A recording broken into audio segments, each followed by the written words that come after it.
Welcome back to my YouTube channel. আশা করি তোমরা সবাই খুব ভালো আছো। গুড মর্নিং তোমাদের সবাইকে। সকালবেলা অবশ্যই তোমরা সবাই জানো স্কুলে বেরোবো, তো তার জন্য ফটাফট করে রুটি বানিয়ে নিচ্ছি। কয়েক পিসি রুটি হয় মাত্র, ব্যাস রুটি বানিয়ে নিলাম। এখানটায় আটা বেলা হয়ে গেল, এদিকে রুটি হচ্ছে, এদিকে কয়েক পিস হয়ে গেছে, সেটাও শেয়ার করে নিলাম। আর যেহেতু বারবার দুধ ফেটে যাচ্ছে সেই জন্য ছানা বেরিয়েছিল, তো ছানার তরকারি করে নিলাম। একটা আলু দিয়ে ছানার তরকারি করে নিচ্ছি। মানে প্রত্যেক দিনই বলতে গেলে দুধ ফেটে যাচ্ছে, কারণ আমি স্কুলে চলে যাচ্ছি আর দুধ দিয়ে চলে যাচ্ছে। তারপরে আসার পরে যখন দুধ নিচ্ছি তখন ফেটে যাচ্ছে। অনেকক্ষণ বাইরে থাকলে যা হয়, বিনা গরম করে যদি অনেকক্ষণ বাইরে থাকে ও তো ফেটে যাবেই। তো তার জন্য প্রত্যেক দিনই বলতে গেলে আমাদের ছানা বেরোচ্ছে। তার সাথে বেগুন ভাজা করেছি। আর আমি কিভাবে চা বানাচ্ছি দেখো, এটা চা কিন্তু অন্য কিছু নয়। মানে আমি দুধের সাথে চা পাতা চিনি সব রেখে দিয়েছি, এবার একসাথে ফুটিয়ে নেবো। দেরি হচ্ছে, ফটাফট করে কে এত কষ্ট করে, তো একসাথে পাতা কাপিয়ে দিয়ে দিয়েছি, তারপর আমি বানিয়ে নেব। তো এখানটায় বেগুন ভাজা, রুটি, বাইরেটাও একটু শেয়ার করে নিলাম, আর ছানার তরকারি সেটাও শেয়ার করে নিলাম। বাইরের ওয়েদারটা সত্যিকারে ভীষণ সুন্দর, এখনও বৃষ্টিকাল তো খুবই সুন্দর। আর রুটি আমার এখনও হচ্ছে, যেহেতু ব্যাস মানে আগে থেকে শেয়ার করে নিলাম। আর আমি চা দিয়ে রুটি আমি খুব কম খেয়েছি, খুবই মানে মাঝে মধ্যে রেয়ার খুব খেয়েছি। কোনোদিন রুটি খুব কম খেয়েছি, কোনোদিন খাইনি বলবো না, কিন্তু খুব কম খেয়েছি। আজকে ভালো মুড়ি খাবো না, রুটি, একটা রুটি আর এই চা। চা দেখা যাচ্ছে, দেখা না গেলেও তোমরা সবাই বুঝে গেছো। আজকে পুজোও হয়ে গেছে, আজকে একদম পুজো করে আমি কিন্তু একটাই রুটি খাচ্ছি। তো একটা রুটি খেতেই এত মানে সমস্যা, আমার কি বলবো, নিজেরও হাসিও পায়, নিজেকে অনেক বোঝানোর চেষ্টা করি, কিন্তু দুটো তরকারি করলাম, রুটি আটা মাখিয়ে রুটি করে চা করে এই খাচ্ছি। আর ভাত এখনও রেডি করিনি, ভাতটা রেডি করব, তারপরে আর একটুখানি কাজ আছে, তো সেটা করে তারপরে বেরোবো।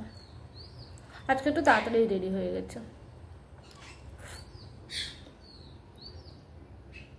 আজকে উঠেছিও তাড়াতাড়ি। আমার আসলে সকালে উঠতে একটু সমস্যা হয়, তো তার জন্য কি আর করা যায়, রুটি একদম খেতে পারি না। মুড়ি হলে এতক্ষণে খাওয়া হয়ে যেত, রুটি না খেতে যেন কেমন কত সময় লাগবে তার ঠিক নেই। রুটিটা আবিষ্কার করলো কে? রুটি খাওয়া উচিত না, হ্যাঁ রুটি খাওয়া অবশ্যই ভালো, কিন্তু আমি খেতে পারি না। আমার কি একারই এত কষ্ট হয় রুটি খেতে, নাকি তোমাদেরও কারোর এরকম রুটি খেতে খুব খারাপ লাগে? সেটা একবার কমেন্টসে জানিও। আমার মুখ দেখেই বুঝতে পারছি যে রুটি চা বাধ্য হয়ে খাচ্ছি, কিন্তু একদমই ভালো লাগছে না।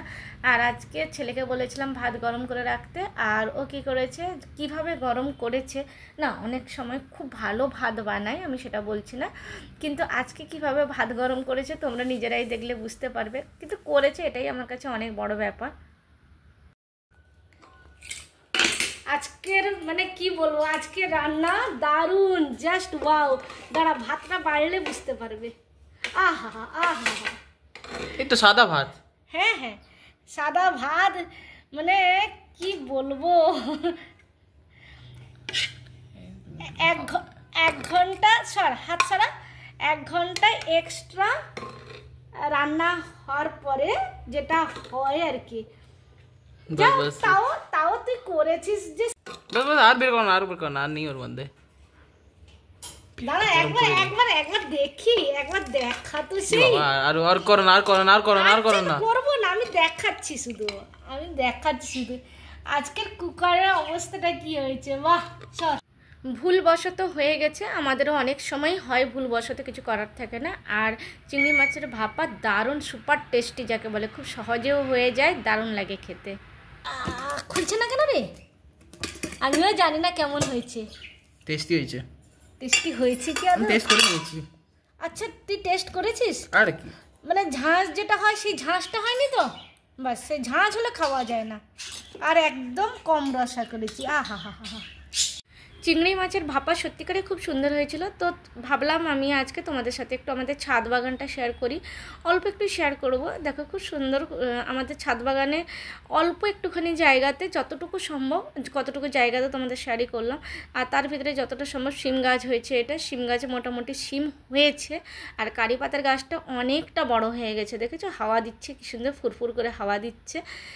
কারি পাতা আমি এখান থেকে নিই, আরও আছে কারি পাতার গাছ, কিন্তু এটাই অনেক বড় হয়ে গেছে। এখানেও ফুল হয়েছে, তারপরে অ্যালোভেরার গাছ তো আছে, জবা ফুল অনেকটা হয়, মাঝে মধ্যে হয় খুব ভালো।